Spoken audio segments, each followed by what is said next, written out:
আরে কি হয়েছে, এত চিৎকার করছো কেন? আমার হয়ে গেছে, তাই চিৎকার করছি। কি ব্যথা! আমি আসি।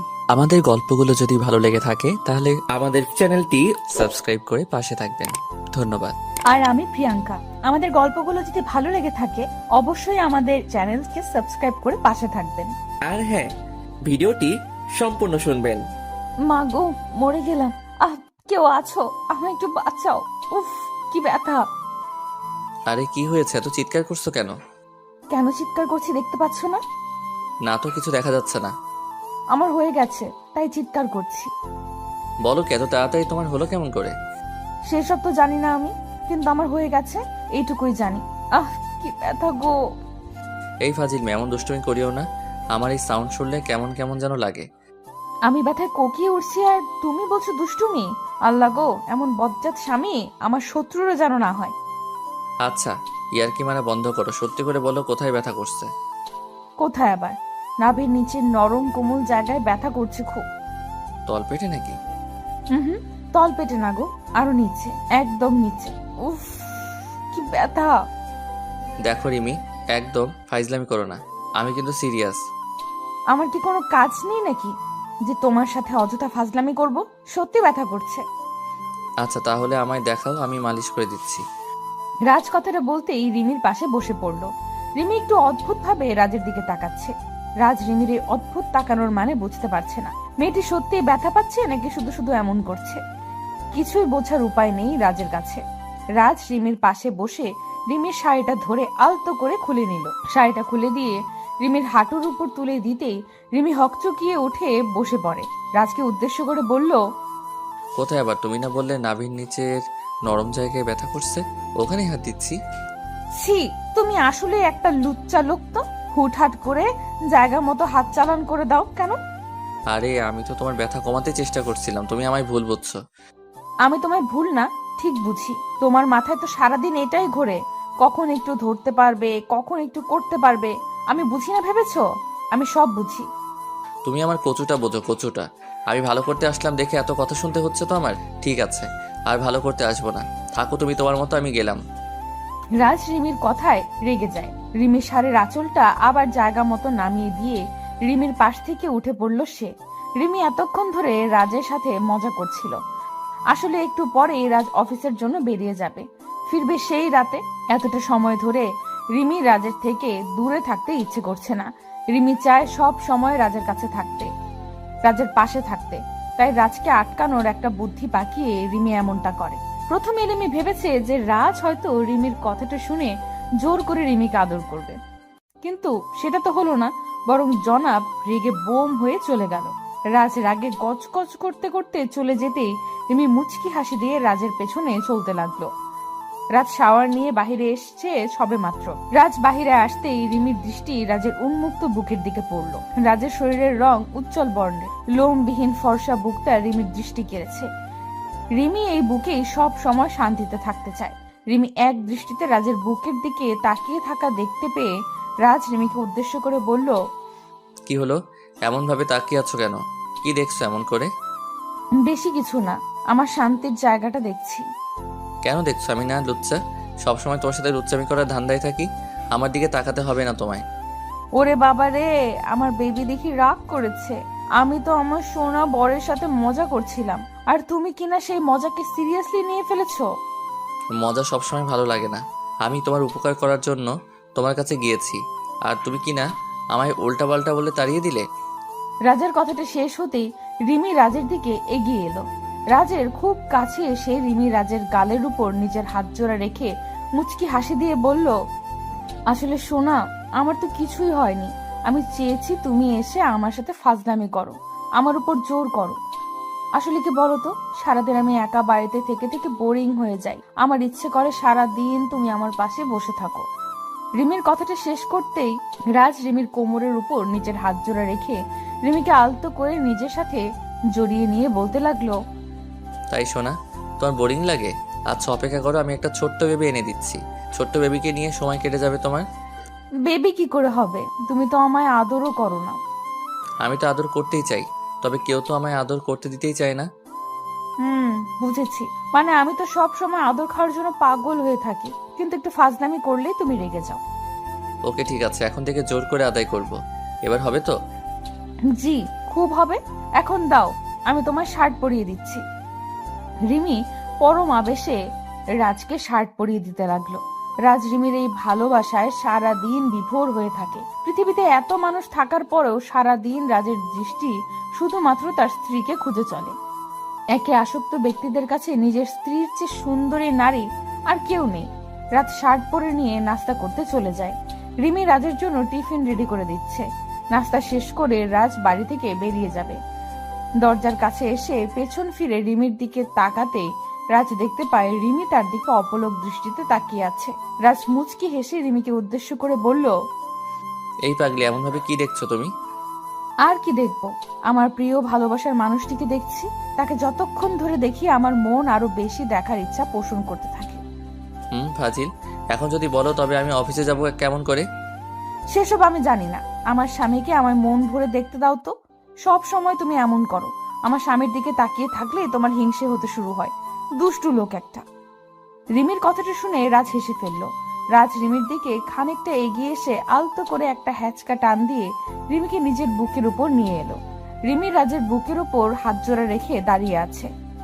রাজ রিমিকে নিজের বুকে নিয়ে এসে রিমির কপালে আলতো করে নিজের ঠোঁট জোড়া ছুঁয়ে দিল। অতঃপর রিমির ঠোঁটের দিকে দৃষ্টিপাত করলো সে।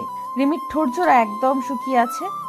রাজের ইচ্ছে করছে এই শুকনো ঠোঁট জোড়া এখনই ভিজিয়ে দিতে। রাজ রিমির উষ্ণ ঠোঁটের দিকে তাকাতেই রিমি রাজকে উদ্দেশ্য করে দুষ্টু হাসি দিয়ে বলল, এমন করে দেখে গেলে কি হবে, নাকি মিষ্টিও খেতে হবে? মিষ্টিও খেতে হবে। দাও একটু মিষ্টি খেয়ে নেই। রাজ কথাটা বলতেই আলতো করে রিমির ঠোঁট জোড়া নিজের ঠোঁটের সাথে এক করে দিল। পরম আবেশে রিমির ঠোঁট জোড়া খেতে লাগলো রাজ। রাজের ঠোঁটের পরশ পেতে রিমি প্রচন্ড ভাবে কেঁপে উঠল। মনে হচ্ছে রিমির সারা শরীরের মধ্যে এক শিহরণ খেলে গেছে। রাজের ইচ্ছে করছে এই ঠোঁটের সব মধু আজ মন ভরে খেয়ে নিতে। একটুও ছাড়তে ইচ্ছে করছে না তার। তবে অফিসের সময় চলে যাচ্ছে, তাই ইচ্ছে না থাকার পরেও রিমিকে ছাড়তে হবে। মিনিট খানেক চুমু খাওয়ার পর রাজ রিমির ঠোঁট জোড়া আলতো করে ছেড়ে দিল। রাজ রিমির ঠোঁট জোড়া নিজের ঠোঁটের বন্ধন থেকে মুক্ত করে দিতেই রিমি খানিকটা হাঁপাতে লাগলো। রিমির গাল ও ঠোঁট ভীষণ রকম লালচে হয়ে আছে। রাজ রিমির দিকে তাকিয়ে মুচকি হাসি দিয়ে বলল, কি হলো জনাবা, ইচ্ছে করছে না বুঝি ছাড়তে? একদম না। আমি তো সেই কখনই ছাড়ার জন্য চেষ্টা করেছি, তবে তুমি তো একদম ডুবে গেছিলে। আমার কি দোষ? হ্যাঁ, বুঝতে পেরেছি কার কি দোষ। এখন এসব বাদ দাও, আমি অফিসে যাচ্ছি, কেমন? সাবধানে থাকবে, ঠিক আছে? তুমিও সাবধানে যাবে, আর অফিসে পৌঁছে একটা কল করবে। ওকে? ওকে, আসছি, কেমন? রাজ রিমির থেকে বিদায় নিয়ে অফিসের জন্য বেরিয়ে যায়। রিমিকে ছেড়ে আসতে মোটেও ইচ্ছে করছিল না রাজের। তবে অফিস না আসলে কাজের ক্ষতি হয়ে যাবে, তাই রাজ বাধ্য হয়ে রিমিকে ছেড়ে আসলো। রাজ গাড়িতে বসে বসে রিমির কথা ভাবছে। মেয়েটি কতটা সহজ ও সরল। রিমিকে যতবার দেখে রাজ ঠিক ততবার মুগ্ধ হয়ে যায়। রিমিকে পছন্দ করা যাবে না এমন কোনো কারণ খুঁজতে গেলে কখনো খুঁজে পাওয়া যাবে না কারণ। তবে তাকে ভালোবাসার কারণ খুঁজতে গেলে কারণের অভাব হবে না। রাজ রিমির কথা ভাবতেই মুচকি হেসে ফেলল। অফিসে এসে রাজ রিমিকে কল করে জানিয়ে দিল দুপুরের দিকে রাজ লাঞ্চ করার জন্য ক্যান্টিনে যায়। রাজ খাবার অর্ডার করতে রাজের পাশে এসে বসে নদী। নদী হলো রাজের কলিগ। নদী এসে রাজকে উদ্দেশ্য করে বলল, রাজ সাহেব, লাঞ্চ করতে এসেছেন বুঝি? জি ম্যাম, দুপুর তো হয়ে গেছে, তাই চলে আসলাম। একসাথে বসে কি লাঞ্চ করা যাবে? হ্যাঁ অবশ্যই, কেন নয়, বসুন না প্লিজ। রাজের সম্মতি পেয়ে নদী রাজের পাশে বসলো। রাজ কাউকে ইগনোর করে না ঠিক, তবে অন্য নারীর থেকে নিজেকে সব সময় দূরে রাখার চেষ্টা করে সে। নদীকে রাজের একটুও পছন্দ হয় না। মেয়েটা সব সময় রাজকে বিরক্ত করতে চলে আসে। রাজ অনেকবার নদীকে বলেছে যে নদী যেন নিজের লিমিট ক্রস না করে, তবে কি আর করার, মেয়েটার মাথায় কোনো সমস্যা আছে হয়তো। তা না হলে এতবার বলার পরেও রাজের পেছনে ঘুরঘুর করে কেন? রাজ খাবার মুখে তুলে নিতেই নদী রাজকে উদ্দেশ্য করে বলল, তো আপনার দিনকাল কেমন চলছে? সবকিছু ঠিকঠাক আছে তো? জি, সব ঠিকঠাকই। আপনার কি অবস্থা?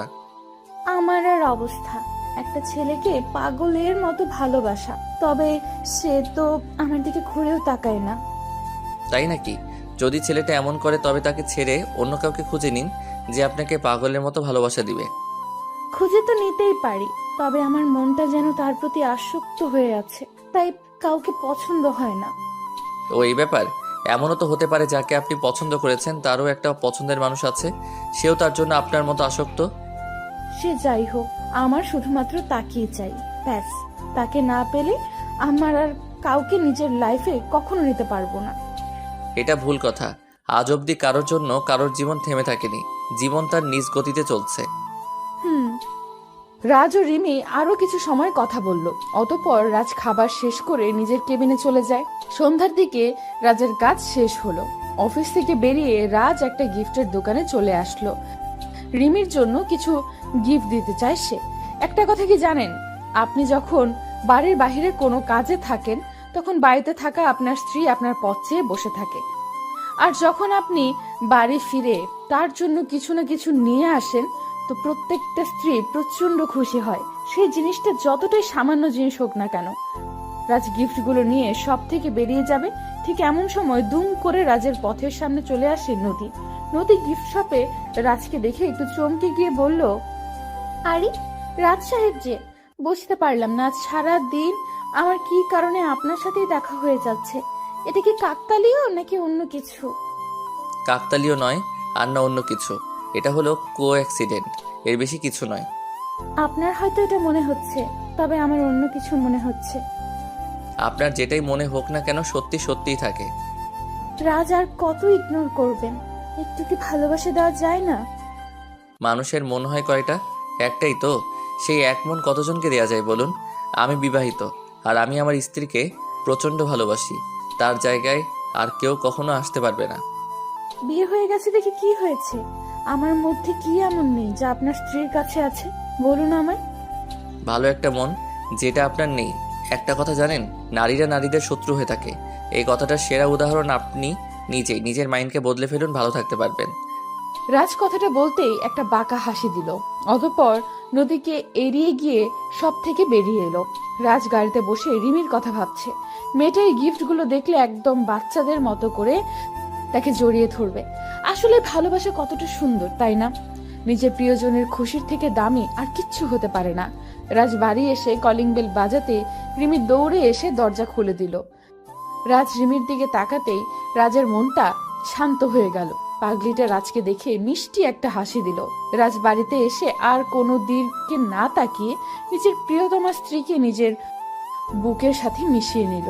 রিমিও ছোট বাচ্চার মতো রাজের বুকে মুখ লুকিয়ে আদুরে গলায় বলতে লাগলো, এখন সময় হলো আসার। জানো, সন্ধ্যা থেকে শুধু অপেক্ষাই করছি কখন তুমি আসবে। তাই যান, আসলে একটু আড্ডা মারছিলাম তাই আসতে লেট হয়ে গেছে। আর আড্ডা মারবো না। রাজের কথাটা শুনে রিমি দুম করেই চমকে যায়। রিমি রাজের বুকের থেকে নিজের মাথাটা সরিয়ে নিয়ে একটু অদ্ভুত কণ্ঠে বলতে লাগলো, তুমি জানো আমি কতটা অপেক্ষা করি তোমার জন্য, আর সেই তুমি কিনা আড্ডা মারছিলে। বেশ ভালো তো। আরে পাগলি, একটু আড্ডা না মারলে কি মন ফ্রেশ থাকে নাকি? তাই আড্ডা মেরে মুড ফ্রেশ করছিলাম। ও, আমার সাথে থাকলে বুঝি মুড ফ্রেশ হয় না? আচ্ছা, ফ্রেশ হয়ে নাও, আমি খাবার দিচ্ছি। রাজ বেশ ভালোই বুঝতে পারছে রিমি রেগে গেছে। রাজ তো রিমিকে রাগাতেই এই মিথ্যা বলেছে। রিমি ছাড়া রাজের মন আর কে আছে ঠিক করবে? রাজকে পেছনে ফেলেই রিমি সামনের দিকে এগিয়ে যেতে লাগলো। রাজ আলতো করে রিমিকে পেছন থেকে জড়িয়ে ধরে রিমির ঘাড়ে মুখ গুজে দিয়ে চুমু খেতে খেতে বলল, এই শোনা, রেগে গেছো তুমি? আমি তো তোমার সাথে মজা করছিলাম। আমি তোমায় ছাড়া আর কার সাথে আড্ডা দেবো বলো?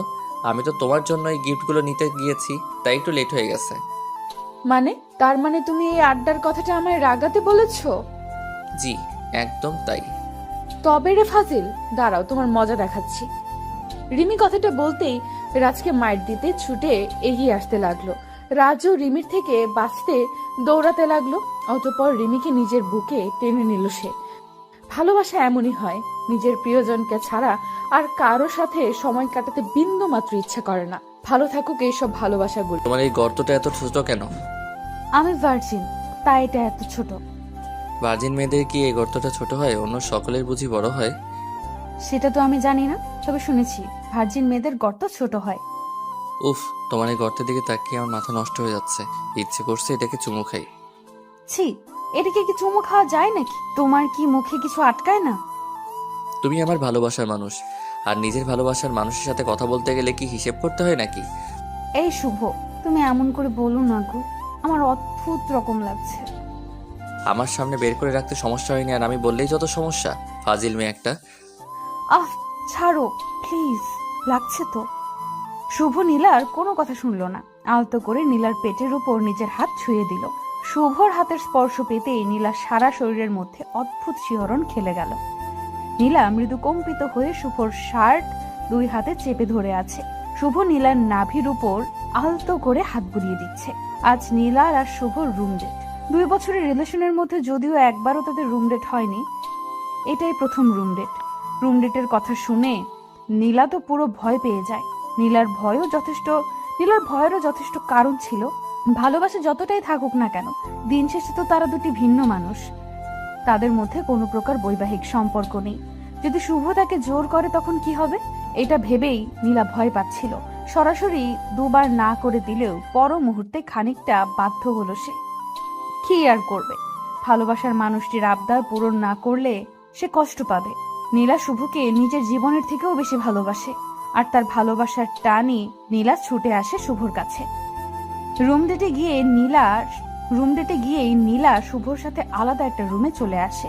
রুমে বসতে গিয়েই আচমকা ভুল করে নীলার পেটের উপর থেকে শাড়ির আঁচলটা সরে যায়, যার কারণে নীলার নাভিটা শুভর চোখের সামনে স্পষ্ট হয়ে যায়। শুভ নীলার নাভি দেখতেই একটা ঘোরে চলে যায়, অপলক দৃষ্টিতে তাকিয়ে থাকে নীলার নাভির দিক। তারপর কি হলো তা তো দেখলেনি। শুভ নীলার নাভিতে হাত বুলিয়ে দিতে লাগলো। কিছু সময় হাত বুলিয়ে দিতেই নীলা খানিকটা বিরক্ত হয়ে যায়। দুম করে শুভর হাত নিজের পেটের উপর থেকে সরিয়ে দিয়ে নীলা বলতে লাগলো, এইসব কি হচ্ছে? তোমায় না বলেছি আমার এসব পছন্দ নয়? তোমার পছন্দ না হতেই পারে, তবে আমার তো বেশ পছন্দ। ইচ্ছে করছে ঠোঁটের পরশ এঁকে দিতে। শুভ, কন্ট্রোল করো নিজেকে, এইসব একদম উচিত নয়। আমাদের মধ্যে এখনো বিয়ের কোনো সম্পর্ক হয়নি। বিয়ের সম্পর্ক থেকে বড় সম্পর্ক আমাদের মাঝে আছে, আর সেটা হলো ভালোবাসার সম্পর্ক। প্লিজ নীলা, বোঝার চেষ্টা করো। না, আমি কিছু বুঝতে চাই না। আমার এসব একদম অপছন্দ লাগছে। আমি আসছি। নীলা কথাটা বলতেই শুভর পাশ থেকে উঠে পড়তে চেষ্টা করলো। শুভ নীলার দিকে তাকিয়ে থেকে হঠাৎ করে নীলাকে ভীষণ অবাক করে দিয়ে দুম করে নীলার হাত শক্ত করে চেপে ধরলো। নীলা অবাক হয়ে শুভর দিকে তাকিয়ে আছে। কি করছে শুভ, কিছুই বুঝতে পারছে না সে। শুভ নীলার হাত ধরে একটা হ্যাচকা টান দিয়ে নীলাকে নিজের কোলের উপর নিয়ে নিল। নীলা শুভর কোলে আসতেই শুভর মুখের উপর নীলার চুলগুলো গিয়ে পড়ল। শুভ নীলার চুলে মিষ্টি গন্ধ মন ভরে গ্রহণ করছে। নীলা ঘোর কাটিয়ে ওঠার আগেই শুভ নীলার ঘাড়ের ওপর নিজের মুখ ঘষতে লাগলো। নীলা চোখ বন্ধ করে আছে। নীলা বেশ ভালোই বুঝতে পারছে যে শুভ তাকে জোর করছে। নীলা চেষ্টা করছেও শুভকে নিজের থেকে দূরে রাখতে, শুভর কাছ থেকে নিজেকে সরিয়ে নিতে। তবে কোনো কিছুতেই কি লাভ হচ্ছে না। শুভ নীলার কোমর ধরে আছে। শুভর স্পর্শে নীলার মনের মধ্যে এক অদ্ভুত ভালো লাগা কাজ করতে লাগলো। নীলা যেন নিজের উপর সম্পূর্ণভাবে নিয়ন্ত্রণ হারিয়ে ফেলল।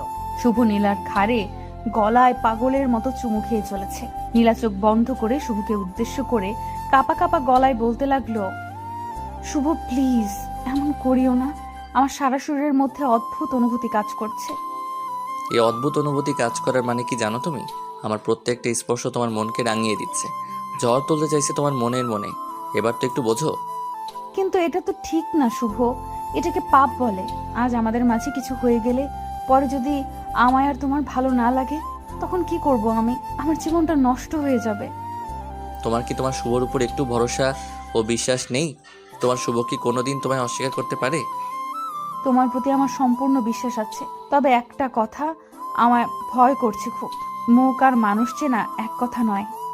তুমি চিন্তা করিও না, সব ঠিক করে দিব আমি।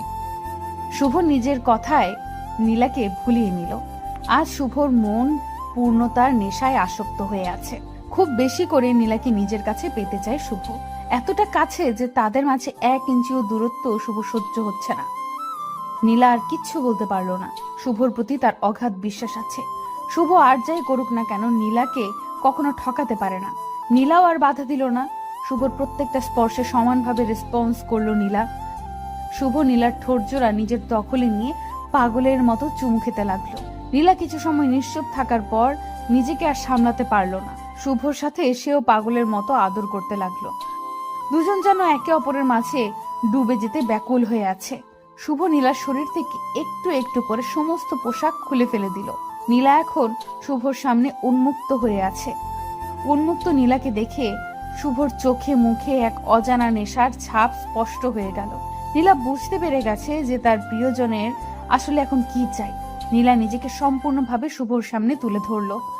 দুজন পূর্ণতার নেশায় মেতে উঠল। কিছু সময়ের জন্য তারা ভুলেই গেছে যে তারা যেটা করছে সেটা ভালোবাসা নয়, নিছক আকর্ষণ মাত্র। নীলা আর শুভ একে অপরের মাঝে সম্পূর্ণভাবে হারিয়ে গেল। পাগলের মতো আদর করতে থাকলো দুজন দুজনকে। আদর পর্ব শেষ হলো প্রায় ঘন্টাখানেক পরে। নীলা ক্লান্ত হয়ে বিছানায় শুয়ে আছে। নিজের নগ্নতা ঢাকার বিন্দু মাত্র শক্তিও যেন তার শরীরে নেই। শুভ ক্লান্ত হয়ে গেছে। নীলার বুকের ওপর মাথা রেখে শুয়ে আছে সে। নিশ্চুপ হয়ে কিছু সময় দুজন একে অপরকে জড়িয়ে ধরে শুয়ে থাকার পর সকল নীরবতা ভেঙে শুভ নীলাকে উদ্দেশ্য করে বলল, চুপ করে আছো কেন? কি হয়েছে? কিছু হয়নি। আমার মাথা ও সারা শরীর ব্যথা করছে ভীষণ। ভার্জিন মেয়েদের একটু ব্যথা হবেই, পেইন কিলার খেয়ে নিলেই ব্যথা কমে যাবে। হুম। আচ্ছা, তুমি তবে একটু রেস্ট করো, আমি ফ্রেশ হয়ে আসছি।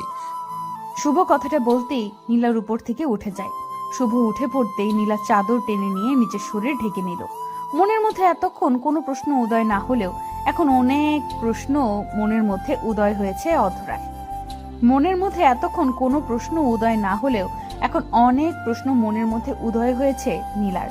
বারবার মনে হচ্ছে শুভ শুধু তাকে শারীরিকভাবে ভোগ করার জন্য এমন ভালোবাসার নাটক করছে। মন থেকে নীলাকে শুভ ভালোবাসে না, কিন্তু যদি শুভ নীলাকে মন থেকেই ভালো না বাসে তবে সেটা তো শুভর আচরণে প্রকাশ পেত। এমন কিছু তো নীলার চোখে পড়েনি। নীলা আর কিচ্ছু ভাবতে পারছে না। নিজের সব থেকে দামি সম্পদ, নিজের সম্মান আজ বিসর্জন দিতে হয়েছে ভালোবাসার কাছে। নিজের কাছে নিজেকে বড্ড ছোট মনে হচ্ছে তার। নীলার অজান্তেই চোখের কোণে পানি এসে জমা হলো। শুভ ফ্রেশ হয়ে এসে নীলাকে ঠায় শুয়ে থাকতে দেখে বলল, কি হলো, এখন শুয়ে আছো যে? ফ্রেশ হবে না নাকি? নীলা নিশ্চুপ। শুভর প্রশ্নের কোনো উত্তর সে দিল না। শুভ আর বুঝতে বাকি নেই যে নীলার মনটা খারাপ হয়ে গেছে। শুভ নীলার দিকে এগিয়ে এসে নীলার কপালে হাত রেখে বলল, দেখো নীলা, আমরা একে অপরের জন্য জন্মেছি। আমাদের মাঝে কোনোদিন বিচ্ছেদ নামক কোনো শব্দ আসবে না, তুমি আমায় বিশ্বাস করতে পারো। হুম। এখনো মন খারাপ করে আছো? আরে যেটা একটা না একটা দিন হবার ছিল সেটা আজ হয়ে গেল, এতে কষ্ট পাওয়ার মতো কি আছে? কষ্ট পাচ্ছি না, ঠিক আছি আমি। আচ্ছা, তবে চলো ফ্রেশ হয়ে নাও, বাড়ি ফিরতে হবে তো নাকি? আসছি, ওয়েট করো। নীলা বিছানা থেকে উঠে ফ্রেশ হতে চলে যায়। বিছানা থেকে নীলা উঠে পড়তেই শুভর চোখ বিছানার উপর পড়ল। খানেক জায়গায় রক্তের দাগ লেগে আছে। রক্তের দাগগুলো দেখে শুভর মনটা খারাপ হয়ে যায়। আসলে নীলার সাথে এত জোর করে এই কাজটা করা উচিত হয়নি তার। মেয়েটার মনটা একদম নরম, বেশি কিছুর প্রয়োজন না। একটু ভালোবাসাই তো চেয়েছে সে, শুধু শুধু কষ্ট দিয়ে ফেললাম। কথাটা আপন মনে বলল শুভ। নীলা ফ্রেশ হয়ে বাইরে আসতেই শুভ নীলার দিকে এগিয়ে যায়। নীলা ঠিক মতো সোজা হয়ে দাঁড়াতে পারছে না, হয়তো তার শরীর একটু অসুস্থ হয়ে আছে। শুভ নীলার কোমর ধরে আলতো করে খুঁড়িয়ে খুঁড়িয়ে নীলাকে রুম থেকে নিয়ে সোজা চলে আসে গাড়িতে। শুভ নীলাকে গাড়িতে বসিয়ে গাড়ি নিয়ে বেরিয়ে পড়ল। কিছু দূর ড্রাইভ করতেই শুভ দেখতে পেল রাস্তার পাশে একটা ফার্মেসির দোকান খোলা আছে। শুভ গাড়িতে সাইডে পার্ক করে গাড়ি থেকে নেমে পড়ল। গাড়ি থেকে নেমে শুভ নীলার জন্য পেন কিলার, কিছু মেডিসিন ও প্রোটেকশন পিল নিয়ে নিল। অতঃপর গাড়িতে এসে নীলাকে মেডিসিনগুলো দিল। নীলা মেডিসিনগুলো হাতে নিয়ে প্রশ্নসূচক কণ্ঠে শুভকে বলল, এইসব কিসের মেডিসিন? এটা হলো পেইন কিলার, ব্যথা কমে যাবে। আর এটা হলো সেফটি পিল, এটা নিলে বেবি আসবে না। শুভর কথাটা শুনে হয়তো নীলার একটুও পছন্দ হয়নি। নীলার মুখটা ফ্যাকাশে হয়ে গেল। নীলা গম্ভীর কণ্ঠে শুভকে উদ্দেশ্য করে বলল, তার মানে তুমি চাও না আমি তোমার বেবির মা হয়ে যাই, তাই তো এই পিল নিয়ে এসেছো, ঠিক বললাম তো? আরে পাগলি, এমন না, বিয়ের পর বেবি নিব, এখন এটা সেফটি হিসেবে কাজ করবে। প্রয়োজন নেই। আমাদের ভালোবাসার কারণেই আজ যখন আমাদের মাঝে শারীরিক সম্পর্ক হয়েছে, তখন আমি চাইছি এটাই আমাদের ভালোবাসার অংশ হয়ে পৃথিবীতে আসুক। নীলার কথাটা শুনে শুভ আর কিচ্ছু বলল না। মুচকি হাসি দিয়ে নীলার হাত থেকে সেফটি পিল নিয়ে গাড়ির দরজা দিয়ে ফেলে দিল। নীলাকে উদ্দেশ্য করে শুভ মৃদু কণ্ঠে বলল, সমস্যা নেই, তোমার ইচ্ছে মানে আমার ইচ্ছে, এইসবের কোনো দরকার নেই। খুব শীঘ্রই আমরা এক হয়ে যাব, অপেক্ষা করো। শুভ কথাটা বলতেই গাড়ি স্টার্ট করলো। নীলাকে নীলার বাড়িতে ছেড়ে দিয়ে শুভ নিজ বাড়িতে চলে যায়। নীলার সাথে শারীরিক সম্পর্ক হবার পর শুভ আর আগের মতো নীলার সাথে কথা বলে না। নীলা কল করলে শুভ বারবার এক কথাই বলে, বিজি আছে সে। নীলা বুঝতে পারলো না কিছু। হঠাৎ করে তার ভালোবাসার মানুষটির এমন পরিবর্তন নীলাকে ভাবিয়ে তুলছে ভীষণ। নীলার এতটুকু তো বেশ বুঝতে পারছে যে শুভ তাকে এড়িয়ে চলছে, অবহেলা করছে। তবে বেহায়া মন বারবার তার কাছেই ফিরে যায়, যার কাছে তার কোনো মূল্য থাকে না। নীলা সারাদিন ঘরের মধ্যে শুয়ে বসে কাটায়। একটু একটু করে নীলা যেন ডিপ্রেশনে আক্রান্ত হয়ে পড়েছে। একদিন দুম করেই নীলার প্রচন্ড বমি হতে লাগলো। নীলা দ্রুত প্রেগন্যান্সি টেস্ট করাতেই বুঝতে পারলো নীলা মা হতে চলেছে। নীলা বুঝতে পারছে না যে সে এই সংবাদে খুশি হবে নাকি দুঃখ পাবে, কারণ নীলার গর্ভেতেই সন্তান একটু একটু করে বড় হয়ে উঠছে। সেই সন্তানের বাবা তো তার মাকে স্বীকার করতে প্রস্তুত নয়, সেখানে এই বাচ্চাটাকে কি করে স্বীকার করবে? নীলা কিছু ভেবে না পেয়ে শুভকে কল করলো। দুবার রিং হতেই শুভ কলটা পিক করলো। কলটা পিক করতেই ওপার থেকে নীলা শুভকে উদ্দেশ্য করে বলল, শুভ, আমি মা হতে চলেছি। Wow, good news. মিষ্টি কোথায়? শুভ, আমি মজা করছি না, সত্যি বলছি। একটু আগে টেস্ট করে জানতে পারলাম। তো আমি কি মজা ভেবেছি নাকি? আর তুই প্রেগনেন্ট, তো আমার কি হয়েছে? তোমার কি হয়েছে মানে? মাথা ঠিক আছে তো তোমার? কি সব পাগলের মতো বলছো? কি সব বলছি মানে? আমার মাথা আর আমি সব ঠিক আছে। তুই বলো কি জন্য আমায় কল করেছো? শুভ, এই সন্তানটা আমাদের, আর এই নিউজটা আমাদের খুশির খবর নিয়ে আসছে। আর তুমি কিনা বলছো তোমার তাতে কি? ওয়েট, এই সন্তান আমাদের মানে? একদম অন্যের পাপের বোঝা আমার উপর চাপিয়ে দিবে না। এই সন্তান আমার না। শুভর কথাটা শুনে যেন নীলার পায়ের নিচ থেকে মাটি সরে যায়। নীলা অবাক হয়ে যায় শুভর কথাটা শুনে। শুভ আজ নিজের সন্তানকে অস্বীকার করে বলছে এই সন্তান তার নয়। নীলার গলা শুকিয়ে গেছে। নীলা শুকনো গলায় শুভকে উদ্দেশ্য করে বলল, তার মানে কি বলতে চাও তুমি? আমি অন্য কারোর সাথে ফিজিক্যাল রিলেশন করে এই বাচ্চাকে গর্ভে নিয়েছি? সবকিছু তো আর আমার বলাই হবে না, এমনটা হতেও তো পারে। যাই হোক, তোমার ভালোর জন্য আমার একটা মেসেজ হলো যে তুমি এই বেবিকে নষ্ট করে ফেলো। এতে করে তোমার লাইফে আর কোনো ধরনের পেইন আসবে না। শুভর কথাটা শুনে নীলার চোখ থেকে আপনা আপনি পানি টপ টপ করে গড়িয়ে পড়তে লাগলো। নীলা নিজেকে শান্ত করতে পারছে না। বুকের মধ্যে অদ্ভুত রকম কষ্ট হচ্ছে তার। নিজের ভালোবাসার মানুষটিকে সবকিছু উজাড় করে দেওয়ার পর আজ সেই ভালোবাসার মানুষটি তাকে নিয়ে, তার চরিত্র নিয়ে কথা বলছে। শুভর কথাগুলো কোনোভাবেই যেন নীলা সহ্য করতে পারছে না। নীলা খানিকটা শক্ত গলায় শুভকে উদ্দেশ্য করে বলল, বাহ, অসাধারণ উপহার দিলে তুমি।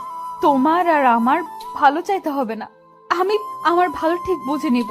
ভুলটা আমার ছিল, সমাধানও আমার করা লাগবে। ভালো থেকো তুমি। নীলা কথাটা শেষ হতেই দুম করে কলটা কেটে দিল। ফোনটা সুইচ অফ করে দিয়ে নীলা বালিশের সাথে মুখ চেপে কান্না করতে লাগল। নিজের জীবনের আজ শেষ করে দেওয়া ছাড়া আর কোনো উপায় নেই। নীলা একটা ভুলের কারণে আজ দুটি জীবন নষ্ট হতে চলেছে। নীলা কোনোভাবেই নিজের মনকে বোঝাতে পারছে না যে শুভ তার সাথে প্রতারণা করেছে। মেয়েরা আসলেই বোকা। একটু ভালোবাসা পাবার লোভে তারা নিজের সব কিছু দিয়ে দিতে পারে, আর দিন শেষে প্রতারিত হয়। নীলা কান্না করছে। হঠাৎ করে শুভ অনুভব করলো কারো একটা হাত নীলার কাঁধের উপর পড়ছে। নীলা মুখ ঘুরিয়ে পেছনে তাকাতেই দেখতে পায় শুভকে নিজের রুমে দেখে নীলা চমকে যায়। নীলা প্রশ্নসূচক কণ্ঠে বলে উঠল, তুমি আমার রুমে কি করছো? আচ্ছা, তোমায় নিয়ে যেতে এসেছি, তাও নিজের স্ত্রী করে। অনেক তো কাজ করলাম, এখন নিজের পরিবারকে সময় দেওয়ার পালা। মানে কি সব বলছো তুমি? একটু আগে তো বললে আমার চরিত্রে। দৌড় পাকলি, মজাটাও দেখি বোঝো না তুমি। আমি তো তোমায় একটু কষ্ট দিতেই এমন কথা বলেছি। এখন কথা না বাড়িয়ে তাড়াতাড়ি রেডি হয়ে নাও, আব্বু আম্মু কথা বলছে বাহিরে। অতঃপর শুভর কথায় নীলার বুকে প্রাণ ফিরে এলো। ভালোবাসার মানে আশ্বাস নয়, ভালোবাসার মানে বিশ্বাস। বিশ্বাসের উপর ভর করে ভালোবাসা টিকে থাকে। এই চলুন না, আজ রাতে আমরা দুজন মিলে একটু খেলি। এই শোনো, চ্যানেলটি সাবস্ক্রাইব করে ঘন্টাটি বাজিয়ে দিও, কেমন? ঠিক আছে, কিন্তু কি খেলবে? ওই খেলাটা। কোন খেলাটা? আরে যেটাই আপনি আমারটা খাবেন আর আমি আপনারটা খাবো। মিলির কথাটা শুনে মাহির চমকে গেল। হঠাৎ করে মিলি এই খেলাটা এতদিন পর খেলতে চাইলো কেন? মাহির বুঝতে পারছে না। বিয়ের প্রায় 2 মাস হয়ে গেছে, এখনো মিলি মাহিরের মাঝে কোনো শারীরিক সম্পর্ক হয়নি। যদি মাহির চেষ্টা করে মিলির সাথে কিছু একটা করতে, ঠিক তখনই মিলি সরাসরি মাহিরের সাথে একটা সিন ক্রিয়েট করে ফেলে। মাহির তো এটাই বুঝতে পারে না যে মিলি কেন এমন করে। লোকলজ্জার ভয়ে মাহির হয়তো মিলিকে জোর করে না ঠিক, তবে মনে মনে মাহির এটাই চায় মিলির সাথে যেন তার স্বামী স্ত্রীর সম্পর্কটা হয়। মাহির কিছু সময় চুপ থেকে অতঃপর মিলিকে উদ্দেশ্য করে হাস্যোজ্জ্বল মুখ নিয়ে বলল, মিলি, তুমি সত্যি বলছো তো ওই খেলা খেলবে? আপনাকে মিথ্যা কেন বলবো? আমি সত্যি বলছি। চলুন খেলা শুরু করি। উফ মিলি, আমি তো বিশ্বাস করতে পারছি না তোমার কথাটা। কত বছরের স্বপ্ন আমার আজ পূর্ণ হবে, ভাবতেই কেমন কেমন যেন লাগছে। হায় আল্লাহ, বলেন কি? আগে কখনো খেলেননি নাকি? এমন করছেন মনে হচ্ছে এটাই জীবনে প্রথম। তোর তুমিও না কি যে বলো। আমি এর আগে খেলবো কার সাথে? আমি এমন ছেলে না, ওকে? আমি পরনারীর দিকে কখনো খারাপ দৃষ্টিতে তাকাইনি। আর বলছো আমি কি না খেলবো? হয়েছে হয়েছে, আপনি যে কত সাধু তা আমার জানা আছে। এখন কথা না বাড়িয়ে রেডি হয়ে নিন, খেলবো আমরা। 2 মিনিট সোনা, আমি এমনিতেই খেলার জন্য সবসময় রেডি হয়ে থাকি। এই নাও, একদম রেডি হয়ে গেলাম। মাহির কথাটা বলতেই নিজের শার্টের বাটন খুলে শার্টটা সোফার উপর ছুঁড়ে দিল। মিলি মাহিরের বডির দিকে তাকিয়ে আছে কৌতূহলপূর্ণ দৃষ্টি নিয়ে। মাহির শার্ট খুলে মিলির দিকে এগিয়ে আসলো। মিলি ভ্রু কুঁচকে মাহিরের দিকে তাকিয়ে আছে। মাহির মিলির দিকে তাকিয়ে দাঁত বের করে হেসে দিয়ে বলল, খেলার আগে তো প্রিপারেশন নিতে হয়, তাই নিয়ে নিলাম আর কি। তুমিও খুলে নাও। খেলার আগে কি খুলতে হয়?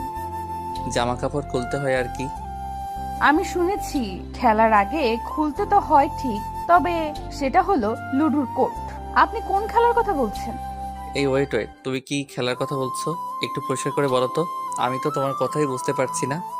আমি লুডো খেলার কথা বলছি। মানে এতক্ষণ ধরে তুমি এই লুডো খেলার কথা বলেছো, আর আমি কি না? আপনি কি না কি। মিলি ভ্রু কুচকে এই কথাটা বলতেই মাহির কিছু সময় মাথাটা নিচু করে রেখে অতঃপর মাহির মিলির কাছে এসে বসলো আর মিলির হাত ধরে বলতে লাগলো, দেখো মিলে, আমার না ভীষণ ইচ্ছে করছে সব স্বামী স্ত্রী যা যা করে ওইসব করতে। তোমার কি কোনো ফিলিংস নেই? সবাই কি করে, আর আমার মধ্যে তো অনেক ফিলিংস আছে। বলুন আপনি কি করে আপনাকে ফিলিংস দেখাবো আমি? দেখো কি কি করে, তুমি শুধু চুপ করে আমার আদরগুলো অনুভব করো। বলুন আপনি কি করে আপনাকে ফিলিংস দেখাবো আমি? মাহির কথাটা বলতেই মিলির কোমর ধরে আলতো করে মিলিকে নিজের কাছে টেনে নিল।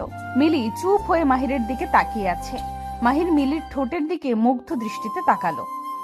মিলির ঠোঁটজোড়া এতটা সুন্দরভাবে মাহিরের দিকে তাকিয়ে আছে যে মনে হচ্ছে কোনো গোলাপের পাপড়ি সদ্য ফুটেছে।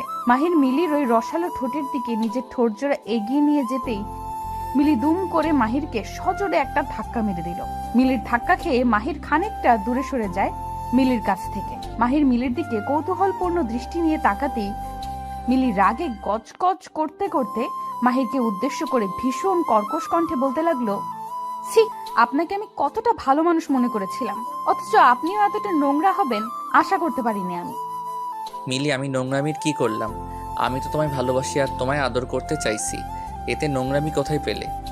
আপনি যেটাকে ভালোবাসা বলছেন সেটা আসলে নোংরামি, এটা আমি খুব ভালো করে জানি। পুরুষ মানুষ কাছে আসা মানেই পাপ। আপনি আমার সাথে এইসব কাজ করার চেষ্টা করছেন, আমায় পাপের ভাগী করতে চাইছেন। মানে কি সব বলছো? স্বামী স্ত্রী এইসব করবে না তো কি করবে?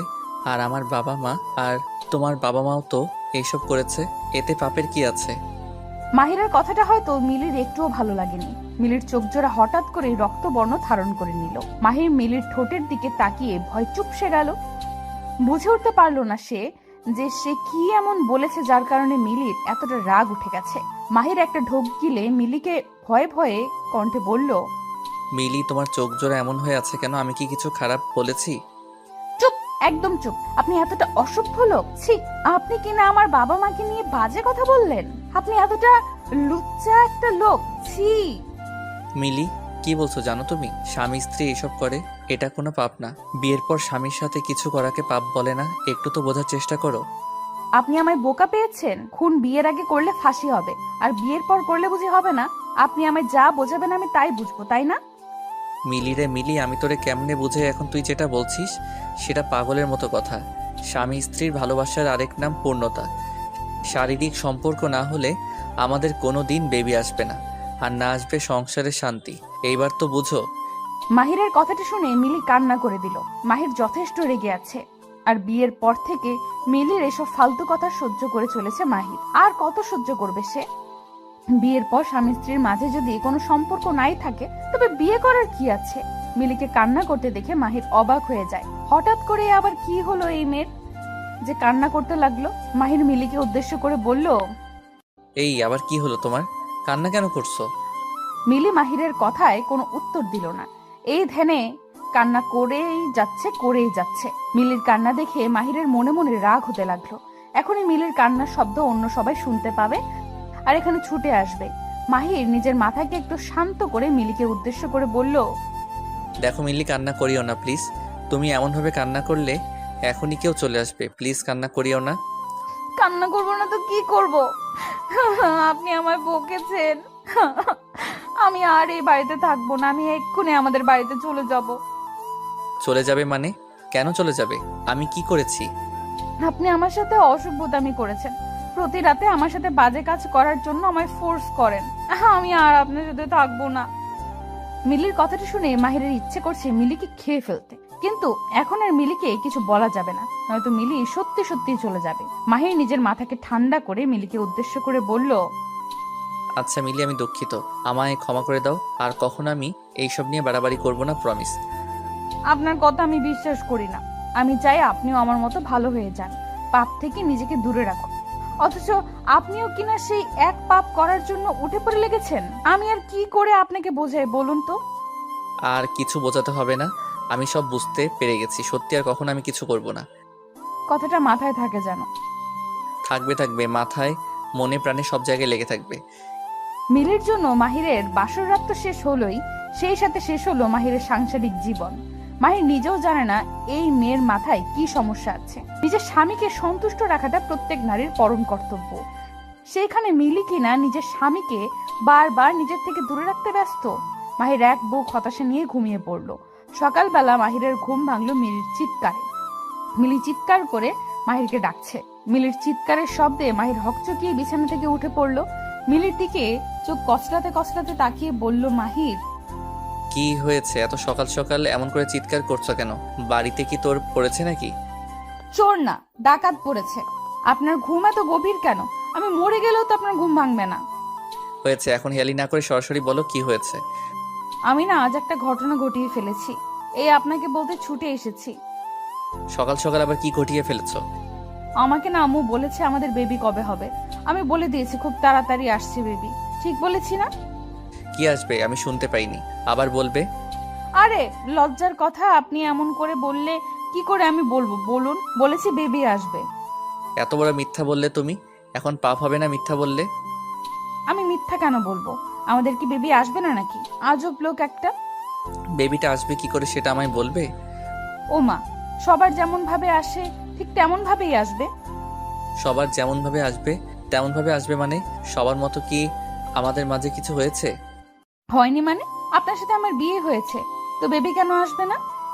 ওরে আল্লাহ, কোন বিপদে আমায় ফেললে তুমি?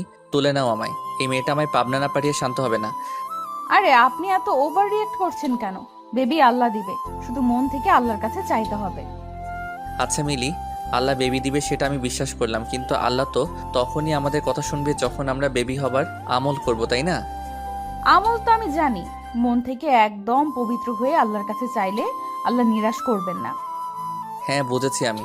আল্লাহর কাছে চাইতে থাকো মন প্রাণ দিয়ে, আল্লাহ দিবে বেবি। কিছু করতে হবে না বেবির জন্য। মাহির কথাটা বলে কাঁথা মুখে পেঁচিয়ে শুয়ে পড়লো। মিলি মুচকি মুচকি হাসছে। এইবার তার বেবি আনতে হবে, আর তার জন্য তাকে ভীষণ রকম পরিশ্রম করে আল্লাহর কাছে মন থেকে চাইতে হবে। মিলি অজু করে এসে নামাজ পড়তে লাগলো, আর মাহির ঘুমাতে লাগলো। দেখতে দেখতে কেটে যায় 3 মাস। আল্লাহর অশেষ রহমতে মিলি এখনো মা হতে পারেনি, কারণ মা হবার জন্য যা করতে হয় সেটা মিলির কাছে পাপ। সো আল্লাহ কি করে দিবে? মিলির মন খারাপ, বেবি হচ্ছে না দেখে মিলির মাথায় আগুন জ্বলছে। এত ভালো করে আল্লাহর কাছে বললো, তবুও আল্লাহ কেন দিল না? মিলি বুঝতে পারছে না। সকালবেলা মাহির অফিসে বের হওয়ার সময় হুট করে মাহিরের সামনে চলে আসে মিলির বাবা মা। নিজের শ্বশুর শাশুড়িকে দেখে মাহির একটু অবাক হবার পাশাপাশি ভীষণ খুশিও হয়। মাহির তাদের সালাম দিয়ে বলল, আব্বা আম্মা, আপনারা হঠাৎ করে এখানে? আমায় কল করতেন, আমি নিজেই আপনাদেরকে নিয়ে আসতাম। না সমস্যা নেই বাবা, তুমি কি অফিস যাচ্ছ? জি আব্বা, আমি অফিসেই বের হচ্ছিলাম। না বাবা, আসলে তোমার সাথে একটু কথা ছিল আমাদের, যদি একটু। জি আব্বা বলুন, কি কথা বলবেন? আসলে অনেকদিন হলো তোমাদের বেবি হচ্ছে না, তো আমরা চাইছি যে মিলিকে নিয়ে আমাদের বাড়ি গিয়ে দেখি কি হয়। তোমার শাশুড়িরও এই একই ইচ্ছা। আচ্ছা আব্বা, ঠিক আছে, নিয়ে যান। আমি আসছি তাহলে। ঠিক আছে বাবা, সাবধানে যাবে। মাহির তাদের সাথে কথা বলা শেষ করে অফিসের জন্য বেরিয়ে যায়। মাহির বেশ ভালো করেই জানে মিলিকে যেখানেই নিয়ে যাওয়া হোক না কেন কোনো লাভ হবে না, কারণ বেবি হবার জন্য যে দুটি মানুষকে এক হতে হয়, দুজনের মধ্যে একটা সম্পর্ক থাকতে হয়, সেটা মাহির আর মিলির মধ্যে নাই, তো কোনো কিছুতেই কিচ্ছু হবে না। মাহির অফিস থেকে বাড়ি ফিরতেই দেখতে পায় মিলি মন খারাপ করে বসে আছে। মিলিকে বাড়িতে দেখে মাহির চমকে যায় ভীষণ, কারণ মিলির তো ওদের বাড়িতে থাকার কথা, সেখানে মিলি এখনো তার বাড়িতে, তাও আবার মন খারাপ করে। মাহির মিলির কাছে এসে কৌতূহলী হয়ে বলল, মিলি, কি হয়েছে? মন খারাপ করে আছো কেন? তোমার না ও বাড়িতে যাওয়ার কথা ছিল? আমি কোথাও যাব না, আমি আপনার সাথেই থাকবো এই বাড়িতে। তা ঠিক আছে, কিন্তু কি হয়েছে? মন কেন খারাপ তোমার? মাহিরের কথাটা শেষ হবার আগেই মিলি দৌড়ে এসে মাহিরকে শক্ত করে জড়িয়ে ধরলো। মাহির খানিকটা অবাক হয়ে যায় মিলির এমন কাজে। মিলি মাহিরকে শক্ত করে জড়িয়ে ধরে কান্না করতে লাগলো। মাহির মিলিকে খানিকটা শক্ত করার চেষ্টা করে বলতে লাগলো, মিলি, কান্না কেন করছো? কি হয়েছে বলো আমায়। আচ্ছা, এমনভাবে কান্না করলে কি একটু ভালো দেখাবে তোমায়? আমায় আজ মন ভরে কান্না করতে দিন, আমি অনেক কান্না করতে চাই। কিন্তু কেন? হুট করে কারণ ছাড়াই কি কেউ কান্না করে বলো? আমি জানি না কে করে আর না করে, তবে আমি করব। পাগলি একটা। আচ্ছা বলো, তোমার কান্নার কারণ কি? আমি বিয়ের পর থেকে একটা ভুল ধারণা মনের মধ্যে পোষণ করে আপনাকে অনেক অনেক কষ্ট দিয়েছি। হয়তো আমার কাজের জন্য আমি কখনো ক্ষমা পাবো না। কষ্ট কোথায় দিয়েছো? সব ঠিক আছে তো? আপনি আর একটাও কথা বলবেন না। কষ্ট দিয়েছি কি দেইনি তা আমি জানি, আপনি আমায় ক্ষমা করে দিন, আর কখনো আপনাকে কষ্ট দিব না আমি, প্রমিস। সেসব ঠিক আছে, কিন্তু হয়েছেটা কি? বিয়ের পর আমি যেটাকে পাপ বলতাম সেটা পাপ নয়, সেটাই আসল ভালোবাসা। এটা আমি এত পরে বুঝতে পেরেছি। আমার বেবি লাগবে, আপনার আদর লাগবে, আপনার ভালোবাসা লাগবে। প্লিজ আমায় ক্ষমা করে দিয়ে নিজের বাহু ডোরে আঁকড়ে নিন। পাগলি একটা। আমি তো আগেই বলেছিলাম এটা পাপ না, বরং ভালোবাসা। আমায় বোঝার ভুল ছিল, আমায় ক্ষমা করে দিন না প্লিজ। কান্না বন্ধ করো। আমি কখনো তোমার কাছে কষ্ট পাইনি, আর যখন কষ্ট পাইনি তখন ক্ষমা করার কি আছে? I love you. I love you so much. Mahir মিলিকে শক্ত করে নিজের বাহু ডোরে আঁকড়ে ধরলো। আজ আর তাদের দুজনের মাঝে বিন্দু মাত্র দূরত্ব নেই। দুটি হৃদয় ও মন আজ একসাথে। আপনি আমার দুধে হাত দিচ্ছেন কেন? আমি আম্মুকে বলে দিব। যাকে ইচ্ছা বলো, তোর দুধ ধরতে আমার ভীষণ ভালো লাগে। আমার দুধ ধরতে আপনার ভালো লাগলেই আপনি ধরবেন নাকি? আমার ভালো লাগলে আমি ধরবো। আচ্ছা, তোর দুধটা এত গরম কেন? যে গরম পড়েছে সবকিছু গরম হয়ে যাচ্ছে, আর এটা তো দুধ, গরম তো হবেই। গরমকাল দেখে কি এত গরম হয়ে যাবে নাকি? এই দুধ ধরতে মনে হচ্ছে হাতে ফোসকা পড়বে আমার। তাহলে ধরেছেন কেন? ছেড়ে দিন না। আপনি যদি এখন আমার দুধের উপর থেকে হাত না সরান, তাহলে আমি চিৎকার করে কান্না করব। রিমির কথা শুনে রাজ হেসে ফেলল। একটু দুধের উপর হাত দিয়েছে দেখে মেয়েটা কত কথা শোনাচ্ছে রাজকে। রাজ কি এত সহজেই রিমিকে শান্তিতে থাকতে দিবে নাকি? রাজও রিমির দুধ ধরে রেখেছে। রিমি বার করে রাজকে বারণ করার পরেও রাজ কোনো কথা শুনছে না। রিমি রাজের এমন ফাজলামি আর সহ্য করতে পারল না। চরম বিরক্ত হয়ে রিমি ন্যাকা কান্না করে দিয়ে চিৎকার করে নিজের আম্মুকে ডাকতে লাগলো। আম্মু দেখো, রাজ ভাই আমার দুধ ধরছে বারবার, আমি বারণ করার পরেও ছাড়ছে না উনি। যত খুশি ডাক, বাড়িতে আন্টি নেই, আমার হাত থেকে তোকে বাঁচানোর মতো কেউ নাই।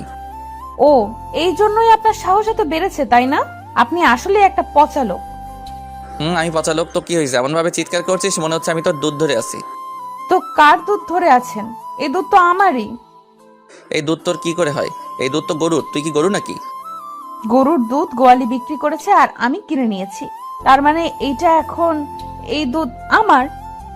ওরে কি লজিক রে! শোন, আমি গরুর দুধ ধরেছি আর আমি এখন এটা খাবো। তুই চুপটি করে বসে থাক, তা না হলে কিন্তু এই দুধ ছেড়ে অন্য কোনো দুধ খাওয়া শুরু করে দিব। ছি ছি ছি, এইসব কি ধরনের কথা? আপনার লজ্জা করে না এসব বলতে? এক ফোঁটাও লজ্জা করে না আমার। বেশি কথা বললে আরো অনেক কথা বলবো আমি। রাজের কথা শুনে রিমি চুপ হয়ে যায়। রাজ সময় সময় তার বাড়ি এসে তার সামনে এমন ফাজলামি করবে রিমি অনেক সহ্য করেছে, তবে আজকাল রাজের কোনো কিছুতেই সে সন্তুষ্ট হতে পারে না। হুট করে রিমিকে আই লাভ ইউ বলাই হোক বা রিমিকে জড়িয়ে ধরা, কোনো কিছুতেই রাজ দুবার ভাবে না। রাজের এমন কার্যক্রমে রিমির পরিবারও কিছু মনে করে না, করবেই বা কেন? রাজের মতো ভালো ছেলে আর কোথাও আছে নাকি? রিমির জন্য এই ছেলেটাই পারফেক্ট। রিমিকে চুপ হয়ে থাকতে দেখে রাজ মলিন কণ্ঠে বলতে লাগলো, এই রিমি, কি ভাবছিস তুই? তোকে এমন কাকতাড়ুয়ার মতো বসে থাকা দেখলে আমার একটু ভালো লাগে না। তো কি করব, নাচবো নাকি এখন? তুই নাচতে চাইলে নাচতে পারিস, আমি কোনো সমস্যা নেই। আপনার দুধ খাওয়া হয়েছে? এই তো প্রায় শেষ, কিন্তু কেন, আরো দুধ দিবি নাকি? একদম বাজে কথা বলবেন না। আপনার চোখের দৃষ্টি আমার কাছে ভালো মনে হচ্ছে না। আমি কিছু বললেই তো তোর কাছে সেটা খারাপ হয়ে যায়। ভালো কথার তো আজকাল কোনো দামই নেই। আপনার এসব লুচ্চা কথার মানে আমার খুব ভালোই জানা আছে। এখন কি মিন করেছেন তা আমি বেশ ভালোই বুঝতে পারছি। তাই নাকি? সবটা যখন বুঝতেই পেরে গেছিস তবে দূরে রেখেছিস কেন? কাছে চলে আয়, একদম মিশে যা আমার সাথে। পাগল হয়ে গেছেন নাকি? এসব ফাজলামি একদম আমার পছন্দ নয়। ফাইজলামি কে করছে তোর সাথে? আমি সত্যি কথা বলছি নিজের মন থেকে। হয়েছে, এসব কথা বলিয়েন না। আপনার উপর আমি অনেক রেগে আছি। আপনি আমার দুধ খেয়ে ফেলেছেন, এখন আমি কি করব? আমি যখন তোর দুধ খেয়েছি তখন তুই আমার দুধ খেয়ে নে হিসাব বরাবর। আপনার দুধ কোথায় পাবো আমি? এই যে আমার আছে না, এইগুলো থেকে নিয়ে নে, যত ইচ্ছে তত দুধ। রাজ কথাটা বলতেই নিজের শার্ট দুটোর বাটন খুলে ফেললো। রাজ শার্টের বাটন খুলে দিতেই রিমির চোখের সামনে খানিকটা উন্মুক্ত হলো রাজের বুক। জিম করা বডি রাজের, দেখতেও সে সুদর্শন। সব দিক দিয়ে বিবেচনা করলে এক কথায় রাজ অতুলনীয়। রিমি রাজের দিকে এক দৃষ্টিতে তাকিয়ে আছে। জিম করা বডি রিমির ভীষণ পছন্দের। রিমি জিম করা বডি পছন্দ করে দেখে রাজ জিমে গিয়ে বডি বিল্ডিং করেছে। রিমি রাজের দিকে কিছু সময় তাকিয়ে থেকে নিজের চোখ নামিয়ে নিল। রিমি চোখ নামিয়ে নিতেই রাজ মুচকি হেসে রিমিকে উদ্দেশ্য করে বলল, কি হলো, চোখ নামিয়ে নিলি যে? আমাকে পছন্দ নয় বুঝি তোর? দেখুন রাজ ভাইয়া, এইসব ঠিক না। আমি আপনাকে আগেই বলেছি আমার কাছাকাছি আসিয়েন না। পরে কিছু হয়ে গেলে তার দায় আমি নিতে পারবো না। বাড়িতে তো তুই আর আমি ছাড়া কেউ নেই, কিছু একটা হয়ে গেলেও সমস্যা নেই। যেটা বিয়ের পরে পাবো তা বিয়ের আগে পেয়ে গেলেও সমস্যা নেই। আপনি কিন্তু বেশি বেশি করছেন। আমি কিন্তু এখন বাড়ি থেকে চলে যাব। কোথায় আর যাবি? দিন শেষে আমার বুকে ফিরতে হবে তোকে। রাজ কথাটা বলতেই বাঁকা হাসি দিয়ে রিমির দিকে এগিয়ে আসে। রিমি রাজের চোখের দিকে তাকিয়ে আছে। রাজের চোখগুলোর মধ্যে এক অদ্ভুত নেশা কাজ করছে। রিমি ভাবছে, রাজ আজ যদি তাকে কিছু করে ফেলে তাহলে কি হবে। রাজ এক পা করে রিমির দিকে এগিয়ে আসতে লাগলো। রিমিও রাজের দিকে খানিকটা পিছিয়ে যেতে লাগলো। রাজকে এখন ভীষণ ভয় করছে তার। এই ছেলে কি না কি করে ফেলে। রিমি পিছিয়ে যাবার এক পর্যায়ে দুম করে দেয়ালের সাথে ধাক্কা খায়। পিছিয়ে যাওয়ার পথ শেষ।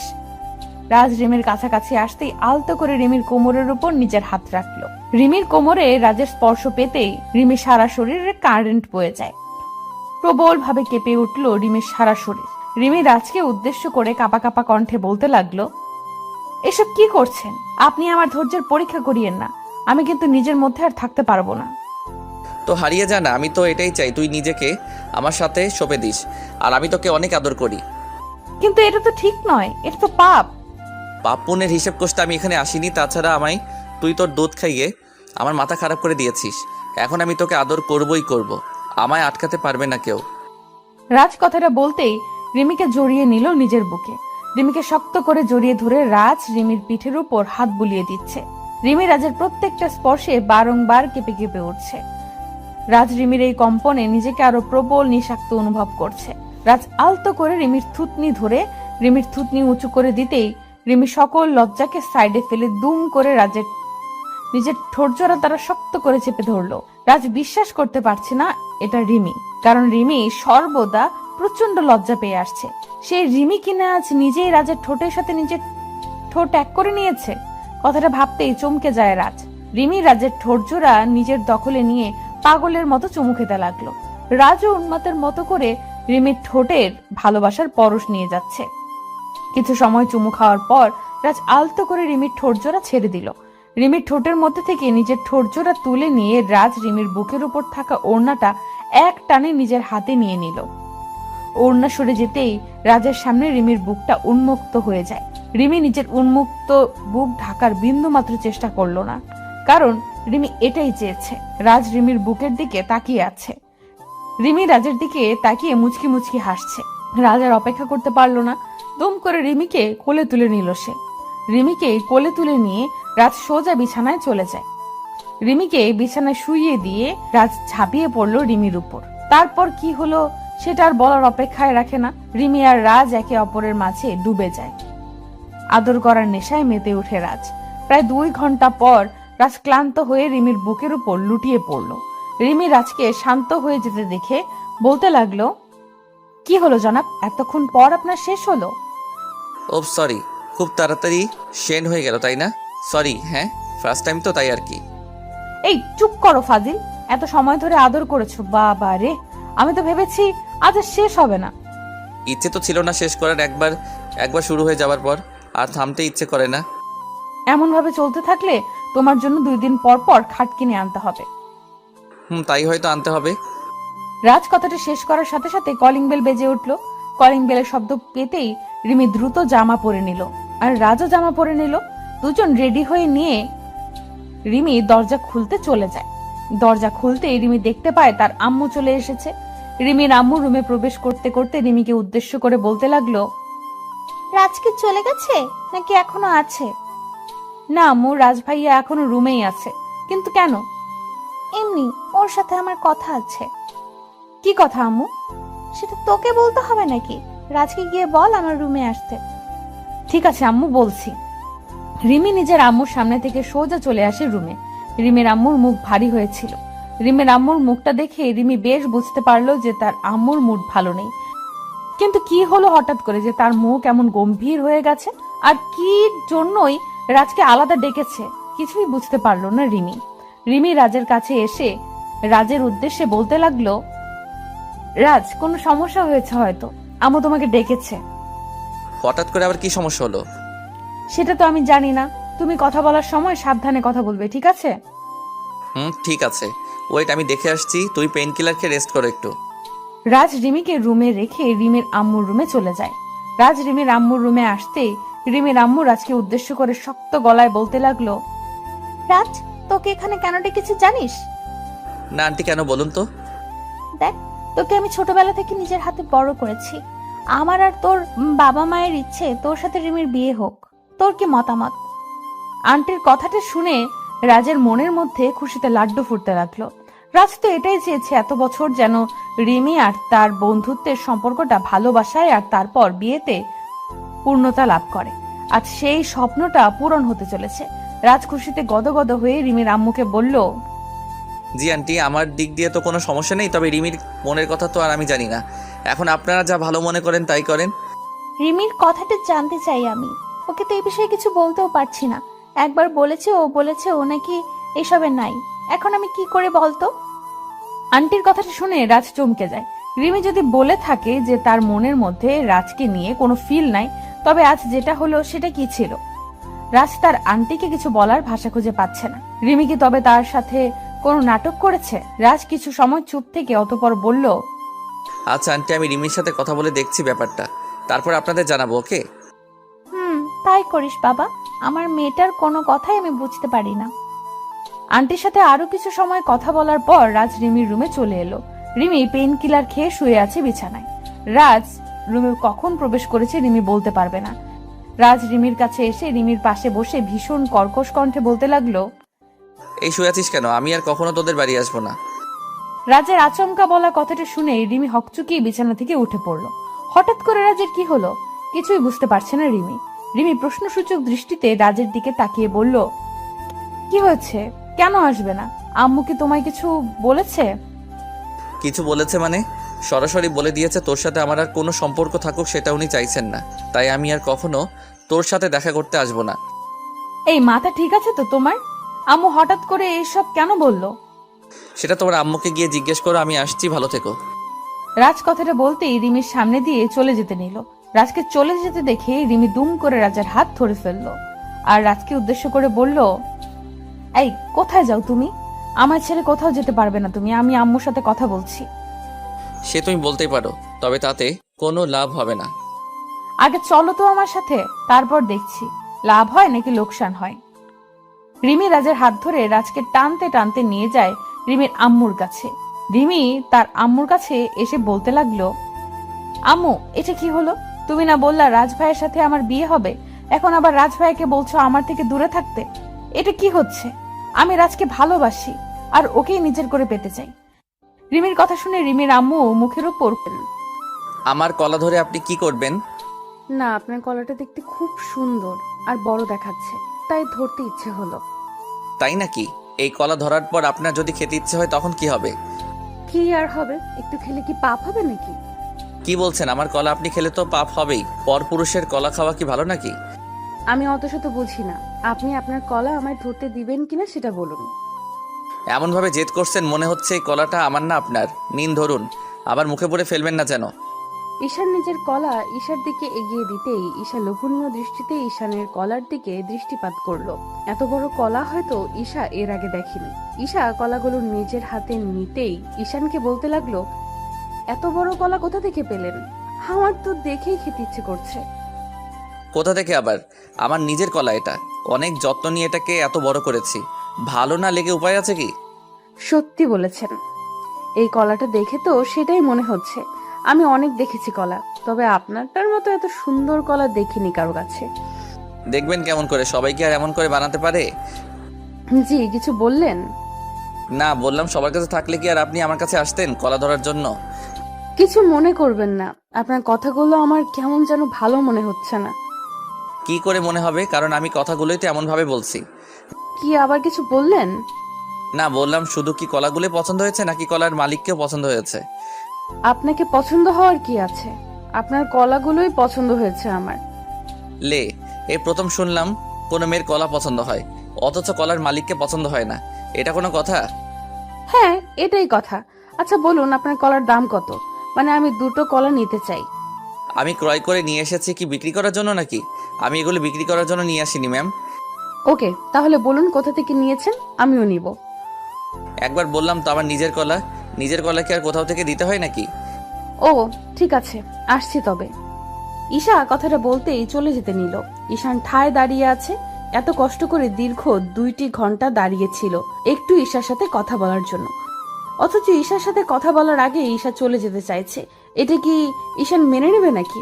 ঈশান ঈশার পেছন পেছন দৌড়ে এগিয়ে এসে ঈশাকে পেছন থেকে বলল, এই ম্যাম, আপনি কি রাগ করলেন নাকি? না, রাগ করার মতো কি আছে? না, কেন জানি মনে হলো আপনি রেগে গেছেন। আচ্ছা, এই কলাগুলো আপনার পছন্দ হয়েছে? পছন্দ হয়েছে বলেই তো বললাম আমায় দিয়ে দিতে। ওকে, তাহলে নিন। কত দিতে হবে? ভালোবাসার কি কোনো দাম হয় মিস? হোয়াট, কি সব বলছেন আপনি? আর আমি বলছি যে কাউকে ভালোবেসে কিছু দেওয়াতে কি দাম ধরতে হয় নাকি? আপনার ইচ্ছা হয়েছে নিয়ে যান, গাছের কলা আমার কি। কিন্তু আমি তো আপনার থেকে এমন ভাবে কিছু চাইছি না। আমি দাম দিতে প্রস্তুত আছি, আপনি বলুন না। বললাম তো লাগবে না, নিয়ে যান প্লিজ। ঈশান কথাটা বলে ঈশার হাতে কলাগুলো ধরিয়ে দিয়ে চলে যায়।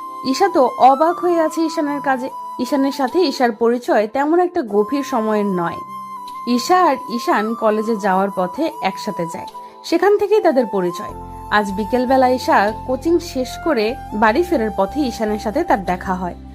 ঈশানের সাথে দেখা হতেই ঈশা দেখতে পায় ঈশানের হাতে কলা আছে, আর কলাগুলো দেখতে খুব সুন্দর। তাই ঈশা ঈশানের কাছে কলাগুলো চাইলো। ঈশান প্রথমে নাটক করে পরে আবার দিয়ে দিল।